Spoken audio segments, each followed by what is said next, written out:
Continuamos con nuestro estudio, esta serie, El peligro de no tener a Cristo. Hemos hablado diferentes tópicos en torno a esto porque es importante que se entienda bien, no sea que estemos equivocados y vayamos a despertar donde no pensábamos despertar. Queremos despertar mirando cara a cara a nuestro Señor y Salvador Jesucristo, y esto es algo bueno, pero es importante estar seguros de ello. Hay un problema que ya tiene años, yo diría que por lo menos un siglo, donde se presenta y se ofrece una falsa seguridad de salvación. En algunos casos ya tiene siglos.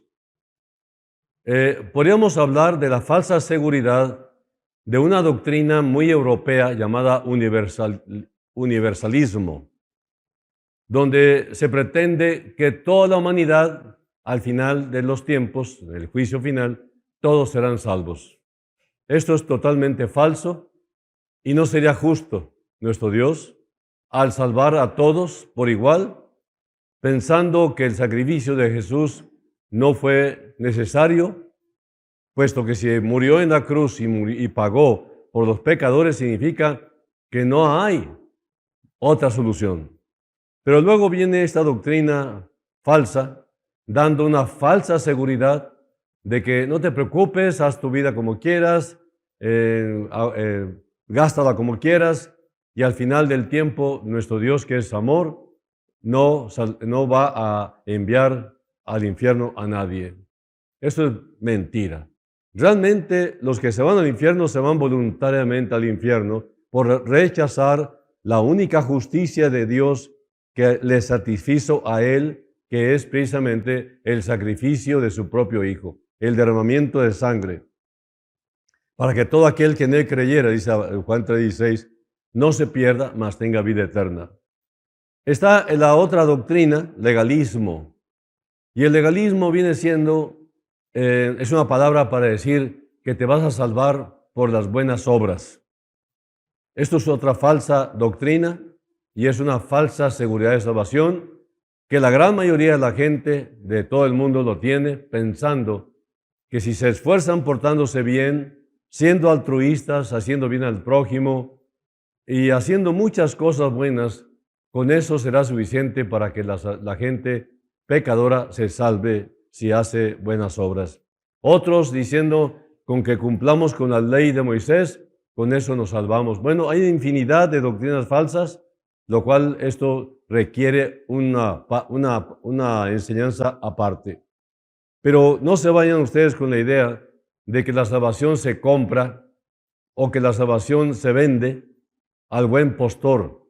No, la salvación le costó solamente a Cristo y Él ofrece la salvación como un regalo. En Efesios 2, 8 al 10 dice, porque, bueno, déjeme leerlo directamente. Es Efesios 2, 8 al 10, porque por gracia sois salvos. Porque por gracia sois salvos por medio de la fe. Y esto no de vosotros, pues es don, es un regalo de Dios. No por obras para que nadie se gloríe, porque somos hechura suya, creados en Cristo Jesús para buenas obras, no por buenas obras, las cuales Dios preparó de antemano para que anduviésemos en ellas. Entonces, es muy importante entender esto porque religiones importantes de todo el mundo están engañando a la multitud de personas que son sus feligreses y a través de los siglos han enviado por esta falsedad al infierno a millones de gente inclusive buena, pero que por no entender el trabajo de Cristo y que se fueron por el lado de las obras, se equivocaron rotundamente. Y otra doctrina también muy importante, pero falsa también, es el sacerdotalismo, ¿no? Es decir, si bien la gente en el universalismo dicen todos se van a salvar al fin de los tiempos, en este caso del legalismo, pues la gente dice con que cumplamos con la ley, con que hagamos buenas obras, y otros dicen que el sacerdote transmite o infunde el perdón de pecados. Totalmente falso. Esto no tiene ningún fundamento. Realmente el único sumo sacerdote delante de Dios que salva, que perdona, que limpia, que libera del infierno es Jesucristo. Jesucristo solo, no más. Entonces dice el apóstol Pablo, porque debajo del cielo no hay ningún otro nombre que pueda traer salvación, solamente Jesucristo. En otras palabras, tenemos que centralizar toda la enseñanza bíblica en esta esperanza, solamente concentrados en la obra de nuestro Señor Jesucristo. Por esa razón les digo, no hay opciones. No hay opciones. Si hubiera opciones, ¿para qué vino Cristo a morir? Porque tuvo que ser el mismo Dios creador. Se hace criatura humana, sufre lo que sufrió y acaba muerto en la cruz para nada, porque hay otras opciones. Esto es el problema de la humanidad incrédula, que son muchos de ellos sinceros, pero sinceramente equivocados. Yo quiero hablar en esta ocasión sobre la seguridad presente de la salvación. La seguridad presente de la salvación.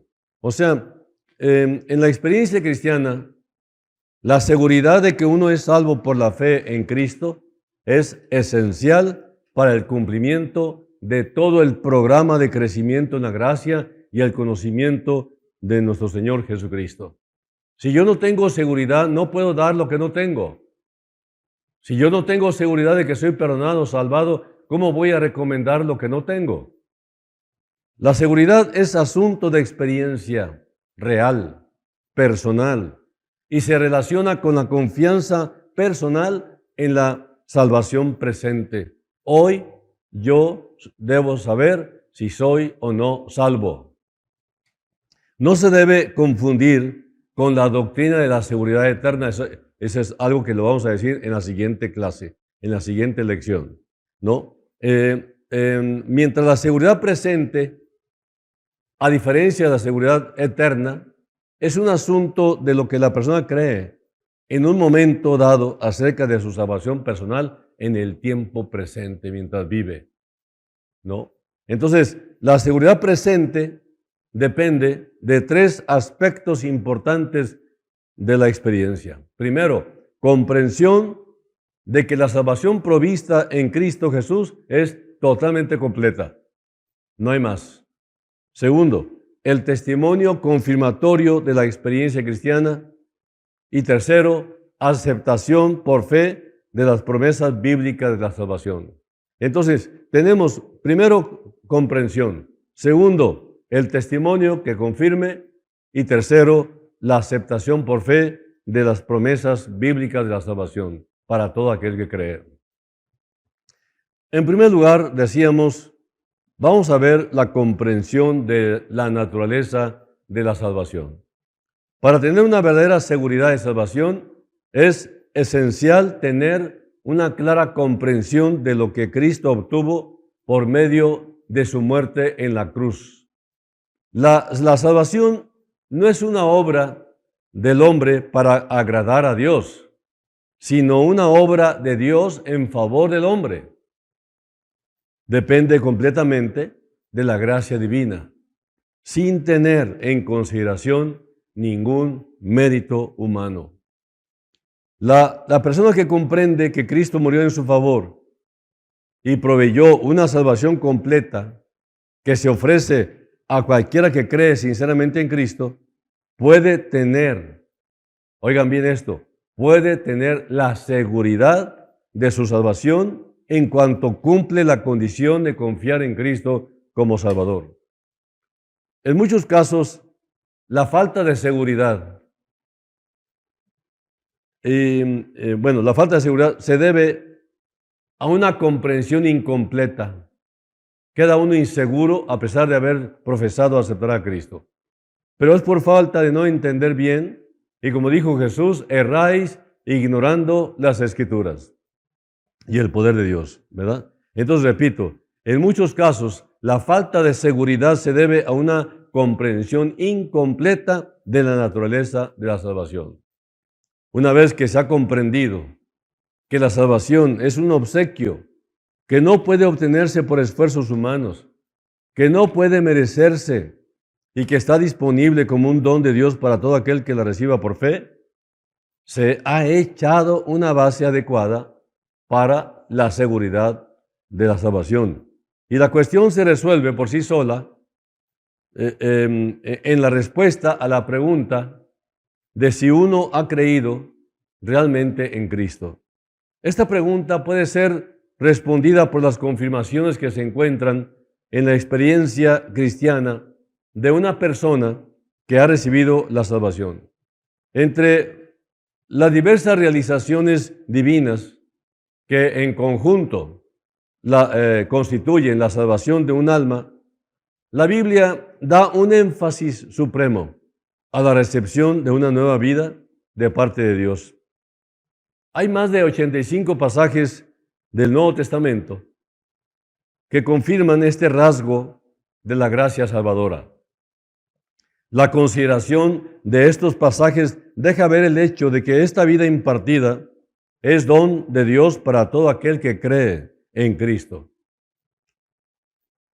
Como dice Juan 10:28 y Juan 6:23, como siempre cito la Biblia para los que anotan y buscan personalmente en su respectiva Biblia y confirmar lo que estamos diciendo. O sea que es un don de Dios y es de Cristo. Como dice Juan 14:6, yo soy el camino. Es Cristo que mora en el creyente, en el sentido de que la vida es inseparable de Él. Y por lo tanto es eterna, como Él es eterno. Ahora, segundo punto, testimonio confirmatorio de la experiencia cristiana. Ahora, basado en el hecho de que Cristo mora en él, el creyente debe probarse a sí mismo si está en la fe. Como dice 2 Corintios 13:5, debes probar a ver si realmente está en la fe, no sea que está perdido y no lo sepa. Porque es razonable esperar que el corazón en que Cristo mora, en condiciones normales, está consciente de su maravillosa presencia. Lo sabemos y a veces lo sentimos, porque no basamos todo en sentimientos, sino en el conocimiento que nos produce fe. Sin embargo, el cristiano no es dejado a merced de sus sentimientos, no es dejado a sus imaginaciones, ¿no? Equívocos en cuanto a la forma precisa en que se habrá de manifestar Cristo en su vida interior. Y esto queda claramente definido en las Escrituras. Esta revelación particular tiene un propósito doble para el cristiano que está sujeto a la palabra de Dios. Lo protege contra la suposición de que el emocionalismo carnal es de Dios, creencia que ha encontrado muchos seguidores en la actualidad, sobre todo en los llamados pentecostales o carismáticos. Y establece una norma de realidad espiritual para alcanzar la cual deben esforzarse constantemente los cristianos para no basarse por los sentimientos o las emociones. Es obvio que una persona inconversa, o sea, que no es creyente, aunque sea fiel en su conformidad exterior a la práctica religiosa, jamás manifestará la vida que es Cristo. Hay algo en su lenguaje que, aunque sean buenas personas y aunque ellos desean el bienestar de los amigos, siempre usan un lenguaje que no tiene nada que ver con lo que dice la Biblia. Pero sí hablan de cosas muy bonitas, que tengas luz en todo el día, que la luz te guíe, que te guarde, bueno, un montón de cosas que con toda buena intención lo dicen, pero ese es el carácter de la equivocación bondadosa, ¿no? Entonces, el cristiano carnal es anormal en el sentido de que no tiene modo de probar por la experiencia que tiene la salvación.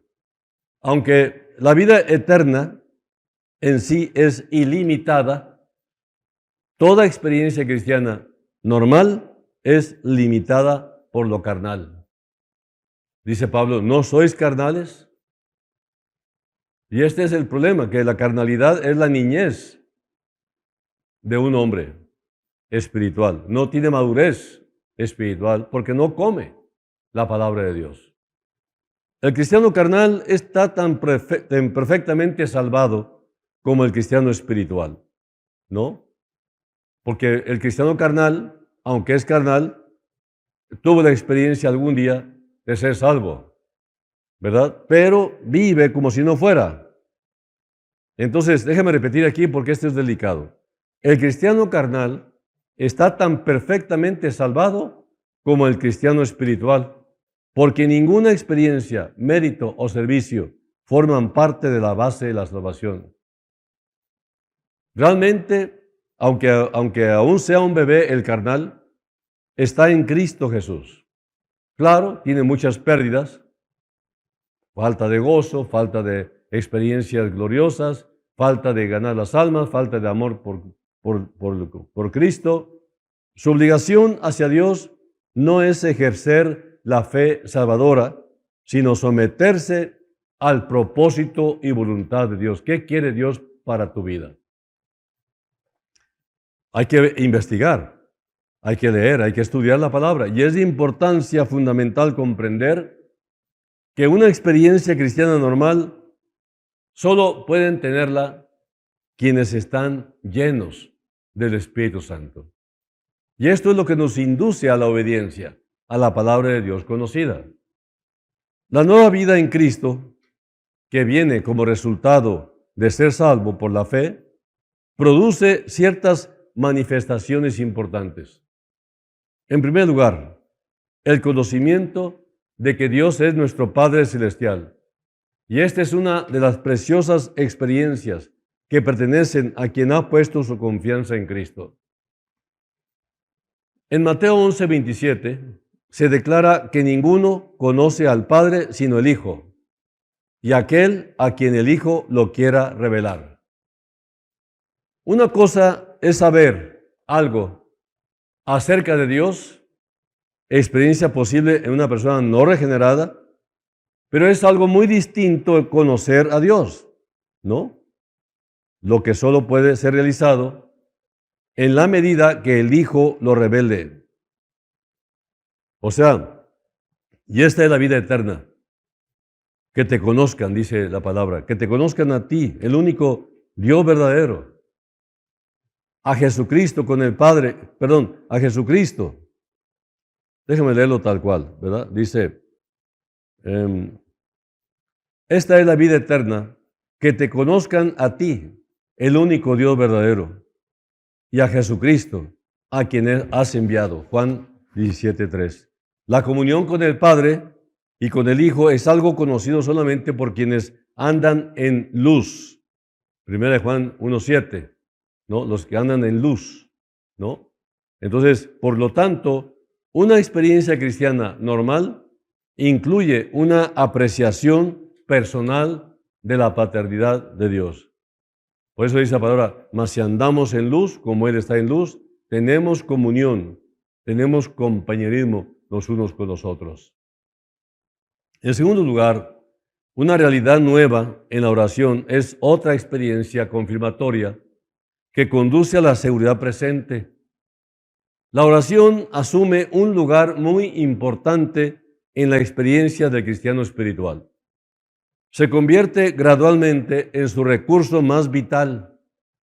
Por medio de la acción interior del Espíritu que mora en él, el creyente puede ofrecer alabanzas y acciones de gracias a Dios, como dice Efesios 5, 18 y 19. Y para obra del Espíritu es capacitado para orar en conformidad con la voluntad de Dios. Además, es razonable creer que puesto que el ministerio de Cristo en la tierra y en el cielo ha sido y es en gran parte un ministerio de oración, la persona en la cual Él mora será guiada a la oración de una manera normal. Y en tercer lugar, hay una nueva capacidad para comprender las Escrituras. Es otra importante experiencia en el presente relacionada con la salvación. Según la promesa de Cristo, el Hijo de Dios entenderá por obra del Espíritu las cosas de Cristo, las cosas del Padre y aún las cosas venideras. En el camino de Maús, Cristo abrió las Escrituras a los que lo oían. Eso está en Lucas 24. Y abrió los corazones de ellos a las Escrituras al mismo tiempo. Semejante experiencia, a pesar de ser tan maravillosa, no es solamente para ciertos cristianos que gozan de un favor especial de Dios. Es la experiencia normal de todos los que están a cuentas con Dios, puesto que es una manifestación natural de Cristo que mora en el creyente. Déjenme leerles 1 de Juan 2, 27. 1 de Juan 2, 27. Dice, pero la unción que vosotros recibisteis de Él permanece en vosotros y no tenéis necesidad de que nadie os enseñe. Así como la unción misma os enseña todas las cosas y es verdadera y no es mentira, según ella os ha enseñado, permanecer en Él. O sea que podemos ver, en cuarto lugar, un nuevo sentido viene a nuestra vida cuando nos convertimos a Cristo, un nuevo sentido de la pecaminosidad. Entendemos el pecado desde otra dimensión.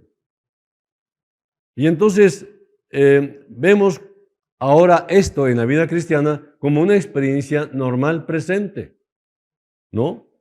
Que todo aquel que es salvo lo ve y lo percibe de forma normal, ¿no? Ve el pecado de distinta manera y a veces hay situaciones un poco embarazosas, difíciles, pero aún así entiende que hay cosas que aunque no dice escrituralmente esto es pecado, algo dice en tu interior, en el interior del cristiano verdadero, que es malo y que no lo debemos hacer. Así como el agua quita todo lo que es ajeno e inmundo, la palabra de Dios desplaza todas las concepciones humanas e implanta los ideales de Dios. Y por la acción de la palabra de Dios aplicada por el Espíritu, la manera divina de estimar el pecado desplaza la estimación humana. Vemos el pecado desde otra dimensión. Ya no lo queremos justificar, nos sentimos avergonzados, inclusive de lo que hemos pensado hacer, que aunque no lo hicimos, ya nos sentimos sucios. Imagínate cuánto mal nos hemos sentido todas las veces que lo hemos hecho a sabiendas de que es malo. Qué maravilloso es tener este discernimiento de que rápidamente el Espíritu Santo nos despierta y nos dice, esto no es bueno. Y esto es bueno. Es imposible que Cristo, que no tuvo pecado y sudó gotas de sangre, al ser ofrecido como ofrenda por el pecado, no produzca una nueva percepción de la naturaleza corrompida del pecado en la persona en la cual mora cuando tiene libertad para manifestar su presencia. En quinto lugar, se recibe un nuevo amor por los inconversos, por la gente incrédula. Nos interesa la gente, que aunque no sean amigos ni gente conocida, ni familiares, es gente que nos interesa salvar simplemente por una razón, porque el Señor los ama. El hecho de que Cristo murió por todos los hombres es la base que permite a Pablo decir, de aquí en adelante a nadie conocemos según la carne. Dejando a un lado, esto está en 2 Corintios 5, 16. Dejando a un lado todas las distinciones terrenales, él consideraba a los hombres a través de sus ojos espirituales como almas por las cuales Cristo murió. Por la misma razón, Pablo no cesaba de orar por los perdidos y de esforzarse para alcanzarlos. Y por amor a ellos, estaba dispuesto aún a hacer una anatema separado de Cristo. Y esta compasión divina debiera ser experimentada por cada creyente lleno del Espíritu Santo, como resultado de la presencia divina en su propio corazón.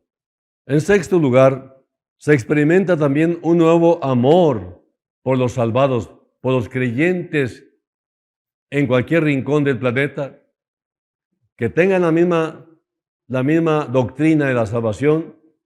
Hay una característica: nos amamos aún sin habernos conocido. Nos vemos, nos saludamos y hablamos tan familiarmente como si tuviéramos años de habernos conocido. Esto es precisamente lo que dice la palabra. Es una experiencia, es un nuevo amor que nos ha venido por los hermanos en Cristo Jesús. En 1 Juan 3:14 se presenta el amor por los hermanos como una prueba absoluta de la salvación. Déjame leérselo. Aquí está en 1 Juan 3:14. Nosotros sabemos que hemos pasado de muerte a vida en que amamos a los hermanos. El que no ama a su hermano permanece en muerte. Entonces, esta es una prueba absoluta de la salvación personal: el amor a los hermanos. Eso es razonable, ya que por la obra regeneradora del Espíritu Santo, el creyente es introducido a un nuevo parentesco con la casa y familia de Dios. Solo en ella existe la paternidad verdadera de Dios y la verdadera hermandad entre los hombres. El hecho de que la misma presencia divina esté en el interior de dos individuos los relaciona en una forma vital y les otorga un lazo correspondiente de devoción. El amor de un cristiano por otro es de este modo la insignia del verdadero discipulado. 1 Juan 13, 34 y 35. Y este afecto es la experiencia normal de todos los que son nacidos de Dios. Ahora, en séptimo lugar, una base suprema para la seguridad de la salvación es la manifestación del carácter de Cristo en el creyente. Las experiencias subjetivas resultantes debidas a la presencia divina no estorbada en el corazón se señalan con 9 palabras. Es el fruto del Espíritu Santo: amor, gozo, paz, paciencia, benignidad, bondad, fe, mansedumbre, templanza. En Gálatas 5, 22, 23. Y cada palabra representa un mar de realidad en el plano del carácter ilimitado de Dios. Este fruto se habla en singular como un paquete que contiene todo este fruto, y todo este fruto dentro de este paquete lo tiene todo convertido. Todo convertido tiene capacidad para amar, tiene capacidad para gozarse, tiene paz inmediata, paciencia, bueno, etcétera, etcétera. Todo esto en un solo paquete. Desde el día que tú recibiste a Cristo como tu Salvador personal, tú debes manifestar este paquete, desde el amor hasta la templanza. Y cada palabra representa un mar de realidad. Repito, en este plano del carácter ilimitado de Dios. No hay límite. Tenemos una capacidad enorme porque habita corporalmente dentro de nosotros la Trinidad: el Padre, el Hijo, el Espíritu Santo. Dice la palabra: toda la plenitud de Dios, de la deidad, está dentro del creyente, en su pequeño corazón. Esta es la vida que Cristo vivió. Es la vida de semejanza con Cristo. Y es la vida que es Cristo mismo, debido a que estas gracias o estas virtudes son producidas por el mismo Espíritu Santo que mora en cada creyente. Y esta experiencia ha sido provista para todos. En octavo lugar, las experiencias combinadas de la vida cristiana producen una conciencia de salvación por fe en Cristo. La fe salvadora en Cristo es una experiencia bien clara. El apóstol Pablo decía acerca de sí: yo sé a quién he creído. 2 Timoteo 1:12. La confianza personal en el Salvador es un acto tan definido de la voluntad y una actitud tan clara de la mente que difícilmente podría uno engañarse al respecto. Pero Dios tiene el propósito de que el cristiano normal esté seguro en su propio corazón de que ha sido aceptado por Dios. El cristiano espiritual, el cristiano que está seguro, recibe el testimonio del Espíritu de Dios de que es hijo de Dios y lo recibe en su interior. Romanos 8, 16. Ahora, en forma similar, habiendo aceptado a Cristo, el creyente no tendrá más conciencia de condenación a causa del pecado. Y esto no implica que el cristiano no estará consciente del pecado que comete. Se trata más bien de que está consciente de haber sido aceptado eternamente por Dios por medio de la obra de Cristo, que es la porción de todo aquel que cree. Ahora, al concluir la enumeración de los elementos esenciales de una verdadera experiencia cristiana, debemos dejar claramente establecido que en todo ello queda excluido el emocionalismo puramente carnal y que la experiencia del creyente será normal solamente cuando anda en la luz. Dice 1 Juan, vamos a ver, 1 Juan 1:7, que ya lo leímos hace un momento, lo vamos a leer otra vez, que dice: pero si andamos en luz, como Él está en luz, tenemos comunión unos con otros, y la sangre de Jesucristo, su Hijo, nos limpia de todo pecado. Nosotros ahora podríamos decir que hay una aceptación de que todo esto es veraz, es fidedigno, es verdadero, que las promesas de la Biblia son para mí, son para ti en lo personal.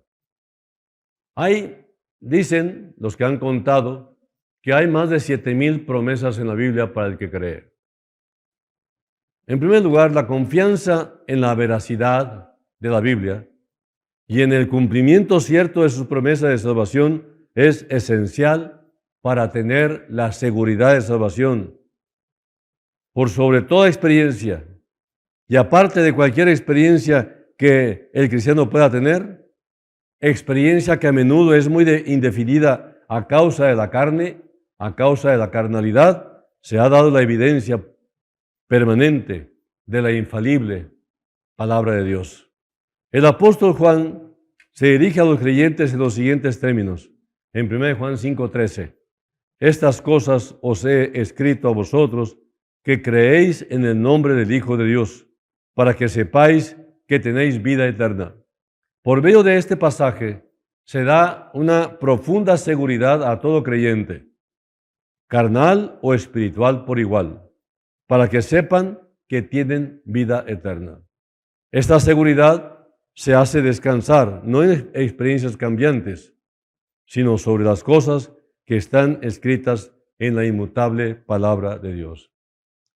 El problema de la carnalidad de un cristiano es que, pues aunque tenga salvación, porque un día se entregó a Cristo, pero no vivió para Cristo, entonces dice la palabra que cualquier cosa que él haya hecho será quemado en el tribunal de Cristo, aunque él se va a salvar. Como se dice vulgarmente, de panzazo. O sea que por medio de este pasaje, repito, hay la certeza de que todos vamos a realmente a ser salvos con la condición de que realmente Cristo mora en el corazón de cada creyente. O sea, las promesas escritas de Dios son como un título de dominio y así exigen confianza. Estas promesas de salvación forman el pacto incondicional de Dios bajo la gracia, sin exigencia de méritos humanos, sin necesidad de experiencias humanas que prueben su verdad. Estas poderosas realidades deben ser consideradas como cumplidas sobre la única base de la veracidad de Dios. Ahora, en segundo lugar, dudar si uno realmente ha puesto su fe en Cristo y las promesas de Dios es destructivo de la fe cristiana. La duda anula cualquier promesa porque no la crees. Hay multitudes que no tienen ninguna certeza de haber hecho una transacción personal con Cristo acerca de su salvación. Y aunque no es esencial que uno sepa el día y la hora de su decisión, es imperativo que sepa que ahora está confiando en Cristo sin referencia al tiempo en que comenzó a confiar. El apóstol Pablo afirma que está seguro que Dios es poderoso para guardar su depósito. Él dice, mi depósito. Y esto es lo que él había entregado a Dios para que se lo guardara. Obviamente, la cura o el remedio para la incertidumbre acerca de si se ha recibido a Cristo es recibir a Cristo ahora mismo. ¿Hay incertidumbre? ¿Hay inseguridad? Bueno, de una vez prueba, en este momento, recíbelo. Simplemente díselo de todo corazón si estás arrepentido. Él te puede salvar ya. No tienes que esperar más tiempo. Solo Cristo puede salvar. Nunca se te olvide. No hay mérito alguno, acuérdate, no hay nada que pueda uno hacer para salvarse. La persona que no está segura de haberse entregado a Dios por fe para recibir la salvación que solo Dios puede dar, puede remediar, repito, esta falta dando un paso definitivo de fe. Y este es un acto de la voluntad. Y aunque podría estar acompañado de la emoción y exige necesariamente la comprensión de la doctrina de la salvación. A muchos ha ayudado el decir en oración, Señor, si nunca he puesto mi confianza en ti antes, ahora mismo lo hago. No se puede experimentar una verdadera seguridad de salvación si no hay un acto específico de recibir por fe a Cristo como Salvador. En tercer lugar, dudar de la fidelidad de Dios es también fatal para cualquier experiencia verdadera de seguridad. Algunos no están seguros de su salvación porque no están seguros de que Dios los haya recibido y salvado. Y este estado mental normalmente es provocado por la búsqueda de un cambio en los sentimientos en lugar de poner la mirada en la fidelidad de Cristo en su palabra. No es por sentir, es por creer. Los sentimientos van y vienen. Los sentimientos y las experiencias tienen su lugar, por supuesto. No somos de palo ni de piedra. Pero, como se dijo antes, la evidencia definitiva de la salvación personal es la veracidad de Dios. Lo que Él ha dicho, Él lo hará. Y no es piadoso ni digno de elogio el que una persona desconfíe de su propia salvación después de haberse entregado en forma definida a Cristo. La seguridad de salvación, que es el cuarto lugar del tema de la segunda parte, consecuentemente depende de la comprensión de la naturaleza de la salvación completa de Dios para quienes ponen su confianza en Cristo. En parte puede hallarse una confirmación en la experiencia cristiana y normalmente hay un cambio de vida en la persona que ha confiado en Cristo como su Salvador. Y es esencial que comprenda que la seguridad de salvación depende de la certeza de las promesas de Dios y de la seguridad de que el individuo se ha entregado a Cristo por fe, confiando plenamente en que Él cumplirá estas promesas. La persona que se ha entregado de este modo puede descansar en que la fidelidad de Dios, que no puede mentir, cumplirá su promesa de salvar al creyente por su divino poder, por su gracia infinita y todo regalado. No desprecies este regalo. ¿Quieres de una vez por todas asegurarte? ¿Eres un cristiano que no tiene fruto porque vive en la carne todo el tiempo? ¿Sabes que viene un tribunal donde tendrás que dar cuenta de tu vida? Muchos, dice el apóstol Juan, se van a apartar de él avergonzados. ¿Por qué no arreglar con Dios de una vez por todas? Entrégale tu corazón a Cristo, entrégale tu vida y tus prioridades a Él y deja que Él ponga orden a tu vida. Y todo aquel que aún no recibe a Cristo como su Salvador personal, en este momento pídeselo de todo corazón. Dile, Señor, perdóname todos mis pecados porque mi ignorancia siempre ha sido voluntaria. Y en este momento me queda claro que no hay ningún otro recurso, no hay nada, no hay ninguna otra opción que pueda ser semejante al sacrificio de Cristo en la cruz. Algo hay en nosotros los seres humanos que no queremos el regalo, porque el costo de ese regalo lo pagó Cristo. Él nos está ofreciendo este perdón y yo no me lo quiero perder. Entra en mi corazón, Señor, pon orden a mi vida y sálvame por amor de tu nombre. En el nombre de Cristo. Amén. Que Dios los bendiga y nos vemos la próxima con el favor de Dios.